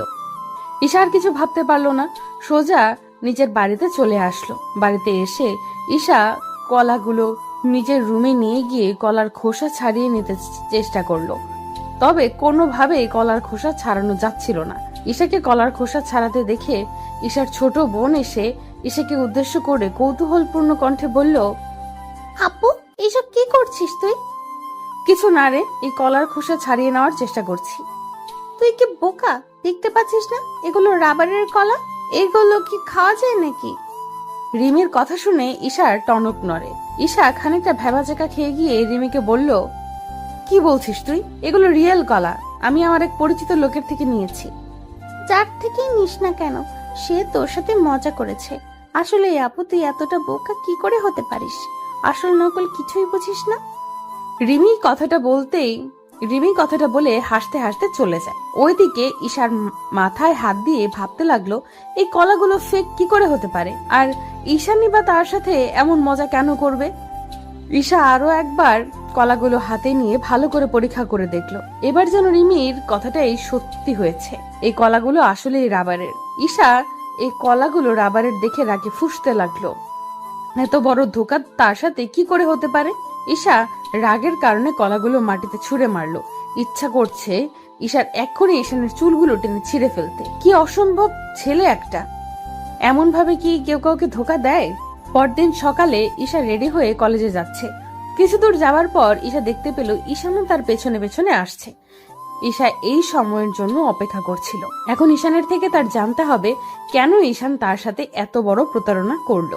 ঈশা রাস্তার পাশে দুম করে দাঁড়িয়ে পড়তেই ঈশান মুচকি হেসে ফেলল। ঈশান জানে ঈশা তার সাথে কথা বলার জন্যই দাঁড়িয়েছে, আর ঈশানও এটাই চাইতো যে ঈশা তার সাথে কথা বলুক। ঈশান ঈশার কাছাকাছি এগিয়ে আসতেই ঈশা ঈশানকে উদ্দেশ্য করে ভ্রু কুঁচকে বলল, এই ছেলে দাঁড়াও, তোমার সাথে আমার কথা আছে। জি বলুন, কি কথা? তুমি যে কলাগুলো গতকাল আমায় দিয়েছিলে ওগুলো ফেক কলা ছিল, রাইট? ফেক ছিল কেন, কি হয়েছে? একটা থাপ্পড় দিব, মাথার তার সব ঠিক মতো লেগে যাবে। আমার সাথে মজা করার সাহস কি করে হয় তোমার?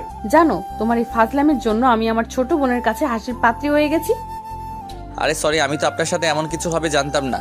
আমি তো আপনার সাথে একটু কথা বলতে চেয়েছি, তাই এমন করেছি, সরি। মানে আমার সাথে তোমার কি কথা? আসলে মানে এই ছেলে, আমার দিকে এমন ভাবে তাকাচ্ছ কেন? একদম উল্টাপাল্টা কথা বলবে না, আমার সামনে থেকে যাও, আর কখনো আমার সামনে আসবে না। কিন্তু কেন? আমি আপনার সামনে আসলে কি হবে? আর আমি আপনাকে পছন্দ করি। কাউকে পছন্দ করা কি পাপ? পাপ কিনা তা আমি জানি না, আপনাকে আমার পছন্দ নয়, তো নিজের লিমিটের মধ্যে থাকুন। ঈশা কথাটা বলতেই ঈশানের সামনে দিয়ে হনহন করে চলে যায়। ঈশান ঈশার দিকে তাকিয়ে আছে। ঈশান ঈশাকে মন থেকে ভালোবাসে, আর ঈশানও জানে ঈশাও তাকে পছন্দ করে। কিন্তু হঠাৎ করে ঈশানকে মুখের উপর না করে দেওয়ার কারণ কি? ঈশান কিছু বুঝতে পারলো না। ঈশান কলেজ শেষ করে কলেজের সামনে কিছু সময় অপেক্ষা করার পর দেখলো ঈশা আসছে। ঈশান ঈশার সামনে এসে আবারও ঈশানকে বলল, ঈশা, আমি তোমার সাথে একটু কথা বলতে চাই। আমার সময় হবে না, সরি। প্লিজ 2 মিনিট একটু কথা বলেই আমি চলে যাব, প্রমিস। তোমার প্রমিস শোনার মতো কোনো মুড নেই আমার। এমন করিও না, আমার কথাটা শোনো, তারপর তোমার যা ইচ্ছা হয় বলো, আমি তাই করব, প্রমিস। ঠিক আছে, বলো কি বলবে। আমি তোমায় ভালোবাসি আর সারা জীবন তোমার সাথে থাকতে চাই। প্লিজ আমায় ফিরিয়ে দিও না তুমি। আমি তোমাকে ভালোবাসি না, হয়েছে কথা। আচ্ছা ঠিক আছে, আমায় শুধু এইটুকু বলো, কি কারণে আমায় ভালোবাসো না? আমার মধ্যে কি সমস্যা আছে বলো তুমি। আপনার মধ্যে কি সমস্যা তা তো বলতে পারছি না, তবে এইটুকু শিওর থাকুন আপনি আমার মতো না, সো একটু দূরে থাকাই ভালো। এটাই তোমার শেষ কথা? তবে আমারও একটা কথা আছে, শুনবে? আমি যে কোনো ভাবেই হোক তোমায় নিজের করেই ছাড়বো, প্রমিস করলাম। আমার ভালোবাসা এতটা দুর্বল না যে হারিয়ে যাবে। ওকে, অপেক্ষায় থাকলাম। ঈশা কথাটা বলতেই ঈশানের সামনে দিয়ে চলে যায়। ঈশান এক দৃষ্টিতে ঈশার চলে যাওয়ার দিকে তাকিয়ে আছে। মনকে বোঝাতে পারছে না ঈশান যে ঈশার মনের মধ্যে তার জন্য কোনো জায়গা নেই। ঈশান ঠায় দাঁড়িয়ে আছে নীরবে। ঈশানকে এমন দাঁড়িয়ে থাকতে দেখে ঈশানের বন্ধু রাজ এসে ঈশানকে উদ্দেশ্য করে বলল, কিন্তু কেন, কি হয়েছে? আর বলিস না দোস্ত। আচ্ছা আমি কি দেখতে খারাপ? কোনো নেশা করি? চরিত্র খারাপ আমার? না তো, কিন্তু কেন, কি হয়েছে? ঈশা আমায় রিজেক্ট করেছে। জানিস, ওকে প্রথম দেখে আমি পাগল হয়ে গেছি। এতটা পাগল হয়েছি যে ওকে ছাড়া আমি বাঁচতে পারবো না। সেই ঈশা আজ আমায় মুখের উপর না করে চলে গেছে। আমি কি করব বুঝতে পারছি না দোস্ত। সত্যি ভালোবাসিস ওকে? সত্যি ভালোবাসি আমি। তাহলে চাপ নিচ্ছিস কেন? তুই এক কাজ কর, তোর বাড়ির লোকেদের জানিয়ে দে, তারপর দেখ কি হয়। মানে বাড়ির লোকদের জানালে আমাকে বাড়ি থেকে বের করে দিবে, তখন আমি কোথায় যাব? ভালোবাসার জন্য মানুষ জীবনও দিয়ে দেয়, আর তুই কিনা বাড়ি চিন্তা করছিস? ছি দোস্ত। ঈশান রাজের কথার বারে বুঝতে পারলো না ঠিক, তবে ঈশাকে নিজের করে পেতে হলে রাজের আইডিয়াটা মন্দ হবে না। ঈশান সোজা নিজের বাড়ি চলে আসলো। বাড়ি এসে ঈশান কি করে নিজের বাবা মাকে এই কথাটা বলবে তাই ভাবছে। বুকের মধ্যে ভয় চুপসে গেছে তার। জীবনে এই প্রথম সে লজ্জার বাঁধ পেরিয়ে নিজের মনের কথা বাবা মাকে বলতে চলেছে। এটা তার কাছে কম কিছু নয়। ঈশান অনেকটা সময় ভাবার পর বুকের মাঝে একটু সাহস সঞ্চয় করলো। এবার তার বলার পালা। অনেকটা সাহস করার পরেও ঈশান নিজের বাবা মাকে কিছু বলতে পারলো না। কি করে বলবে? প্রচন্ড ভয় কাজ করছে তার মনের মধ্যে। ওইদিকে ঈশা বাড়ি ফিরে অপেক্ষা করছে কখন তার বাড়িতে ঈশান এসে তাকে বিয়ে করার কথাটা বলবে। ঈশানের উপর ফিদা হয়ে গেছে প্রথম দেখায়। তবে ঈশা চায় না কোনো প্রকার হারাম সম্পর্কে জড়াতে। ভালোবাসার শেষ পরিণতি বিয়ে। ঈশা চায় ঈশানের সাথে প্রেম করতে, তবে সেটা ঈশানের স্ত্রী হয়ে। ঈশার মনটা একটু একটু করে বিচলিত হতে লাগলো। কি করে জানবে ঈশান তার বাবা মাকে বলতে পেরেছে কিনা? কিছুই যেন তার মাথায় আসছে না। কিছু সময় অপেক্ষা করার পর ঈশার বোন রিমি ঈশার রুমে এলো। রিমিকে দেখে বেশ খুশি লাগছে। রিমি এসে ঈশাকে উদ্দেশ্য করে বলল, ঈশা আপু, আজ নীরব আঙ্কেল তার ছেলেকে নিয়ে তোকে দেখতে আসছে। মানে নীরব আঙ্কেল আজ এত বছর পর আমাদের বাড়িতে আসবে, তাও আবার তার ছেলেকে নিয়ে? ব্যাপার কি? ও আপু, তুই না এখনো সেই ছোট্ট ঈশাই আছিস। তোকে দেখতে আসছে মানে তোর বিয়ের সামাই বাস্তি চলেছে। উফ, আমার তো ভাবতেই ভালো লাগছে। আমার বোনের বিয়েতে আমি খুব মজা করব। আমার বিয়ে আর আমি জানি না। বাহ, ভালো তো। আমি এই বিয়ে করতে পারবো না। মানে কেন বিয়ে করবি না? কি হয়েছে? কি হবে? কিছু হয়নি। আমি অন্য কাউকে পছন্দ করি, তাই এই বিয়ে করতে পারবো না। কাকে পছন্দ করিস? আছে একজন। তুই এখন যা, আমার মাথা গরম আছে। ঈশা নিজের রুম থেকে রিমিকে তাড়িয়ে দিল। এমন খবর শোনার জন্য ঈশা মোটেও প্রস্তুত ছিল না। ঈশার তো মনে মনে ঠিক করে নিয়েছে ঈশানের সাথেই তার বিয়ে হবে। এখন আবার কোথা থেকে এই আঙ্কেল আর তার ছেলে চলে আসলো, কিছুই বুঝতে পারলো না ঈশা। বিকেল বেলা ঈশার আঙ্কেল ও তার ছেলে ঈশার বাড়িতে আসলো। তারা ঈশাকে নিয়ে কথা বলছে। ঈশাকে খানিকটা বাধ্য করা হয় সাজতে। ঈশা মনে মনে সিদ্ধান্ত নিয়ে নিয়েছে এই ছেলেকে সে রিজেক্ট করবে আর ঈশানের জন্য অপেক্ষা করবে। কিছু সময় যাবার পর ঈশাকে তাদের সামনে আনা হলো। সবাই ঈশার দিকে তাকিয়ে আছে অপলক দৃষ্টিতে। ঈশার মা ঈশার মুখের উপর থেকে ঘোমটা তুলে দিতেই ঈশা চোখ তুলে তাকালো। চোখ তুলে তাকাতেই ঈশা চমকে উঠল। এ কি দেখছে সে? নিজের চোখকেও যেন বিশ্বাস করা দায় হয়ে পড়েছে তার। ঈশা দেখতে পেল তার সামনে বসে আছে ঈশান। ঈশানকে দেখে ঈশার ঠোঁটের কোণে হাসির ছাপ স্পষ্ট হয়ে পড়ল, তবে মুখের ওপর কৌতূহলী ভাবটা কাটলো না। সকলের কথা বলা শেষ হতে ঈশা আর ঈশানকে আলাদা কথা বলার জন্য নিয়ে যাওয়া হলো। ঈশা আলাদা কথা বলতে এসেই ঈশানকে উদ্দেশ্য করে বলে উঠল, এই তুমি এখানে কেমন করে? তুমি কি আগে থেকে সব জানতে নাকি? কচু জানতাম। আমিও তো জানতাম না কার সাথে আজ দেখি করতে এসেছি। আমি এখানে এসে বুঝলাম তোমাকে দেখতে এসেছি। আমার তো মাথায় কাজ করা বন্ধ করে দিয়েছে। এটা কি করে সম্ভব হলো? সত্যি ভালোবাসা এমনই হয়, পূর্ণতা ঠিক খুঁজে নেয়। আর আমি বলেছিলাম না আমার ভালোবাসা আমি পূর্ণতা দিব। বিধাতা হয়তো এটাই চেয়েছে। হয়তো বা। তো এখন বলো, ভালোবাসো কি আমায়? এখন কিছু বলতে পারবো না আমি। কিন্তু কেন? সেটা না হয় বাসরাতেই বলবো। ঈশার ঠোঁটের কোণে মিষ্টি হাসিটা দেখে ঈশানের আর বুঝতে বাকি থাকলো না যে ঈশার মনের কথাটা কি হতে পারে। যে ভালোবাসা বিধাতা নিজে তৈরি করে দেয়, সেই ভালোবাসাকে তুচ্ছ তাচ্ছিল্য করার সামর্থ্য কারোরই থাকে না। প্রতিদিন ভালোবাসার নতুন নতুন গল্প পেতে চ্যানেলটি সাবস্ক্রাইব করে পাশে থাকা বেল বাটনে ক্লিক করুন।